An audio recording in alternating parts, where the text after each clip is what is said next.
구독자의 취향에 따라 재생 속도를 변경하면 더 유용하게 동영상을 시청할 수 있습니다.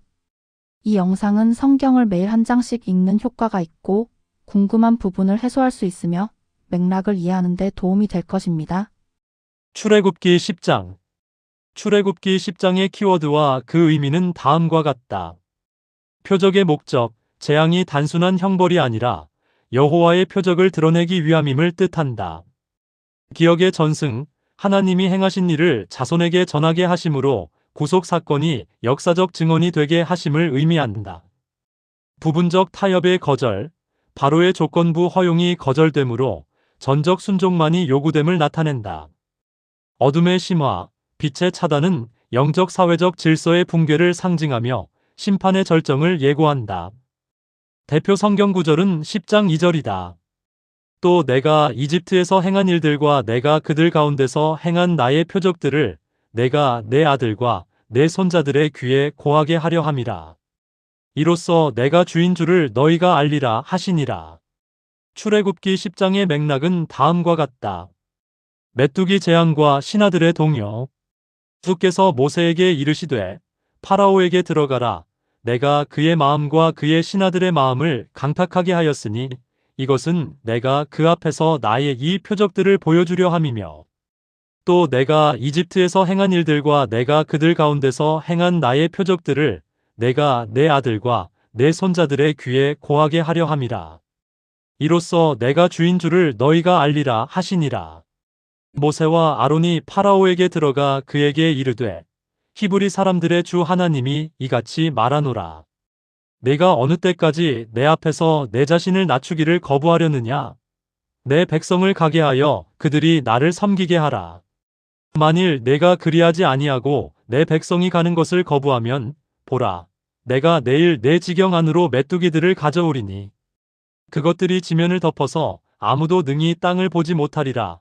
메뚜기들이 내게 남아있는 것 즉 우박을 피하고 남은 것을 먹으며 또 들에서 너를 위해 자라는 모든 나무를 먹고 또 내 집과 내 모든 신하들의 집과 온 이집트 사람들의 집에 가득하리니 그것은 내 조상들이나 내 조상들의 조상들이 땅에 존재한 날로부터 이날까지 보지 못한 것이리라 하고 그가 몸을 돌이켜 파라오를 떠나 밖으로 나가니라. 파라오의 신하들이 그에게 이르되 어느 때까지 이 사람이 우리에게 올무가 되리이까? 그 사람들을 가게 하여 그들이 주 그들의 하나님을 섬기게 하소서. 왕께서는 이집트가 멸망한 줄을 아직도 알지 못하시나이까? 하고 모세와 아론을 파라오에게 다시 데려오매 파라오가 그들에게 이르되 가서 주 너희 하나님을 섬기라. 그런데 갈 자들은 누구냐? 하니 모세가 이르되 우리가 반드시 주를 위해 명절을 지켜야 하므로 우리가 가되 우리의 젊은이와 늙은이와 아들딸과 양떼와 소떼와 함께 가겠나이다 하매 파라오가 그들에게 이르되 내가 너희와 너희의 어린 것들을 보낼 때에 주가 너희와 함께할지니라. 그 일을 조심하라. 너희 앞에 악이 있느니라. 그리할 수 없나니 이제 너희 남자들만 가서 주를 섬기라. 너희가 구하는 바가 그것이니라 하니라. 이에 그들이 파라오 앞에서 쫓겨나니라. 하나님은 바로의 마음을 완악하게 하신 목적이 표적을 보이기 위함이라 밝히신다. 메뚜기가 남은 곡식을 먹어치운다. 바로의 신하들은 나라가 망함을 염려하며 타협을 권한다. 그러나 바로는 남자들만 가라고 제안한다. 표적의 공개성에 대하여 고찰해보자. 재앙은 더 이상 비밀스러운 사건이 아니라 애굽 사회 전체를 흔드는 공개적 표적이다. 신하들조차 위기를 인식하지만 바로는 통제권을 유지하려 한다. 하나님의 요구는 부분적 허용이 아니라 전적 해방이다. 타협은 구속의 본질을 훼손한다. 메뚜기 재앙의 전면적 파괴와 일시적 고백. 주께서 모세에게 이르시되 내 손을 이집트 땅 위에 내밀어 메뚜기들을 데려오고 그것들이 이집트 땅에 올라오게 하여 그 땅의 모든 채소 곧 우박이 남겨놓은 모든 것을 먹게 하라 하시니라. 모세가 이집트 땅 위로 자기의 막대기를 내밀매 주께서 그 땅에 동풍을 가져오사 온 낮과 온 밤에 불게 하시니 아침이 되어 동풍이 메뚜기들을 몰아오매 메뚜기들이 이집트 온 땅에 이르러 이집트에 온 지경 내에 머물며 그들을 심히 괴롭게 하였더라. 그런 메뚜기들은 그것들 전에도 없었고 그것들 후에도 없을 그런 것이더라. 메뚜기들이 온 지면을 덮음에 땅이 어둡게 되었더라.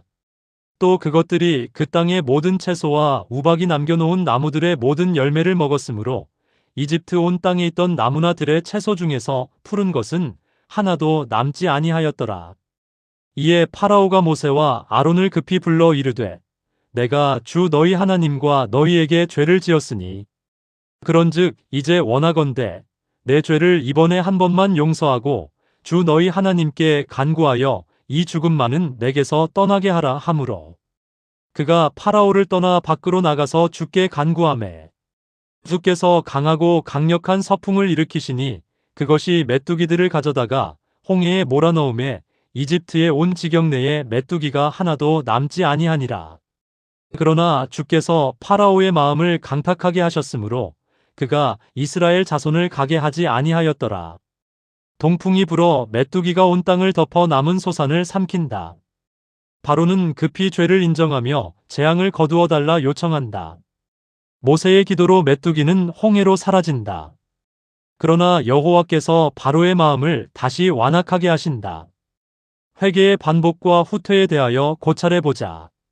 고백은 있었으나 상황이 호전되자 변화는 지속되지 않는다. 재앙은 경제적 기반을 완전히 소멸시키며 애굽의 자립 구조를 무너뜨린다. 그러나 완악은 점차 고착된다.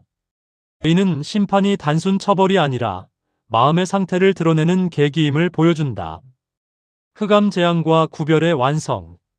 주께서 모세에게 이르시되 하늘을 향하여 내 손을 내밀어 이집트 땅 위에 어둠이 있게 하되 감촉으로 느낄 수 있는 어둠이 있게 하라 하시니 모세가 하늘을 향하여 자기 손을 내밀매 캄캄한 어둠이 사흘 동안 온 이집트 땅에 있었으므로 그들이 사흘 동안 서로를 보지 못하며 아무도 자기 처소에서 일어나지 못하되 온 이스라엘 자손이 거하는 곳에는 빛이 있었더라.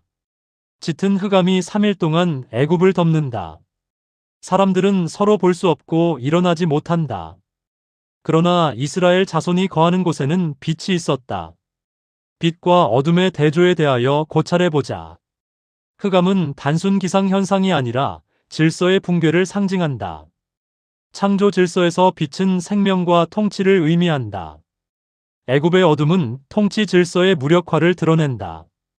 동시에 고센의 빛은 언약적 보호를 완성적으로 보여준다. 구별은 경제 영역을 넘어 존재의 영역으로 확장된다. 가축을 남기라는 제안과 최종 결별 선언.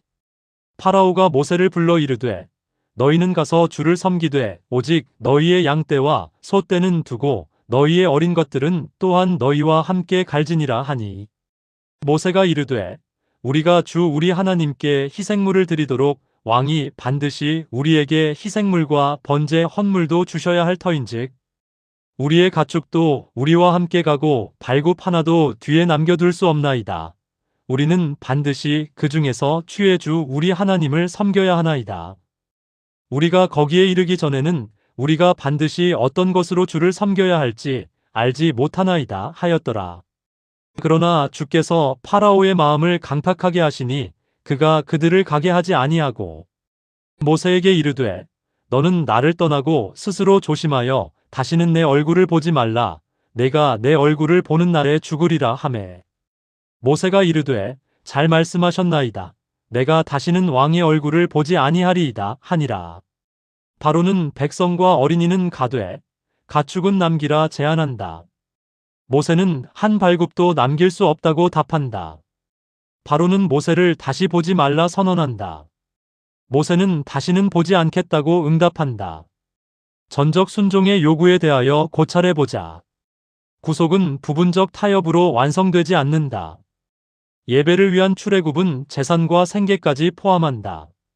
한 발굽도 남길 수 없다는 선언은 전면적 헌신을 상징한다. 여기서 관계는 사실상 단절되며 심판은 절정으로 향한다. 10장의 시대적 배경 및 사회적 상황에 대하여 살펴보자. 메뚜기 재앙은 고대 농업 사회에서 치명적이었다. 식량 기반의 붕괴는 기근과 사회 혼란을 초래할 수 있었다. 흑암 재앙은 태양신 숭배 체계에 상징적 타격을 가했을 것이다. 애굽의 종교와 경제, 정치 체계가 동시에 흔들리는 상황이었다. 그럼에도 바로는 권위 유지를 선택한다. 이는 체제 보존을 우선하는 정치적 결단으로 이해할 수 있다. 10장의 구속사적 관점을 살펴보자. 출애굽기 10장은 표적의 목적이 분명히 선언되는 장이다. 하나님의 행위는 단지 애굽을 굴복시키기 위함이 아니라 세대 간 전승을 위한 계시이다. 구속은 기억되어야 할 사건이며 신앙 공동체의 정체성을 형성하는 토대가 된다. 또한 흑암과 빛의 대비는 심판과 구원의 분리를 극명하게 보여준다. 이는 이후 어린 양 사건을 준비하는 단계로 이해된다. 어둠은 절정에 이르렀고 다음 장에서 구속의 결정적 표적이 주어진다. 10장에서 가질 수 있는 질문은 어떤 것이 있을까? 왜 하나님은 표적을 자손에게 전하게 하셨는가? 구속 사건을 역사적 기억으로 남기기 위함이다. 신앙은 체험의 전승 위에 세워진다. 바로의 부분적 허용은 왜 거절되었는가? 구속은 전면적 순종을 요구한다. 일부만 허용하는 타협은 본질을 훼손한다. 흑암 재앙은 무엇을 상징하는가? 창조 질서의 붕괴와 통치 권위의 무력화를 상징한다. 동시에 구별의 완성을 드러낸다.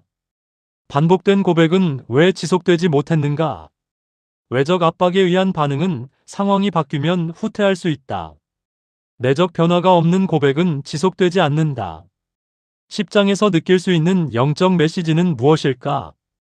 하나님의 표적은 기억을 요구한다. 구속은 단회적 사건이 아니라 세대를 통해 전해져야 할 계시이다. 이는 공동체 정체성의 근간이 된다. 부분적 순종은 구속의 본질에 부합하지 않는다. 하나님은 조건부 예배를 허용하지 않으신다. 전적 헌신이 요구된다. 어둠 속에서도 구별은 유지된다. 동일한 재앙 아래서도 하나님의 백성은 빛을 경험한다. 이는 언약적 보호의 확증이다. 심판의 심화는 구원의 임박을 예고한다. 흑암의 절정은 빛의 도래를 준비하는 배경이 된다. 표적은 단순 파괴가 아니라 구속 완성을 향한 단계이다. 출애굽기 10장은 표적의 목적과 기억의 전승, 부분적 타협의 거절, 빛과 어둠의 극명한 구별을 통해 하나님의 주권적 구속 계획이 절정으로 향하고 있음을 분명히 증언하는 장이다. 아멘. 주 예수여 속히 오시옵소서. 더 널리 알리기 위하여 구독, 좋아요를 부탁드립니다. 감사합니다.